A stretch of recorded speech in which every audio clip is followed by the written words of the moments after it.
Wife and husband కలిసి ఉన్నప్పుడు ఏదైతే విడుదల కాబడుతదో ఆ వీర్యం లోపల 95% వాటరు, ఫ్రక్టోజు, సుక్రోజు, సెమినల్ వెసికిల్స్ నుండి వచ్చే సమ్ ఫ్లూయిడ్స్ 95% ఉంటాయన్నమాట.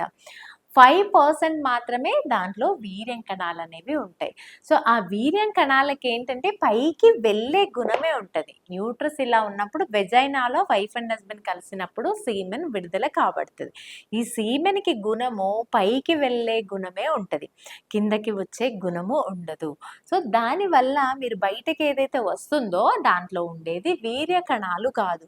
ఆల్మోస్ట్ 90% కపుల్స్‌లో కలిసిన తర్వాత లీకింగ్ అనేది కామన్‌గా చూస్తూ ఉంటాం. అందులో ఏదైతే లీకింగ్ అవుతదో దాంట్లో ఉండేది ఓన్లీ వాటర్ మాత్రమే. స్పెర్మ్ సెల్స్ ట్రావెల్ చేస్తూ ఎగ్‌ని రీచ్ అయ్యే గుణం మాత్రమే స్పెర్మ్ సెల్‌కి ఉంటది. ఇది ట్రావెల్ చేస్తూ ఫాలోపియన్ ట్యూబ్‌లో ఉన్న ఎగ్‌ని చేరడానికి వితిన్ 1 మినిట్‌లో రీచ్ అయిపోతదనమాట. సో, మీరు ఏదైతే లీక్ అయిపోతదేమో, అది రీచ్ కాలేదేమో, ప్రెగ్నెన్సీ రాదేమో అని భయపడాల్సిన అవసరము లేదు.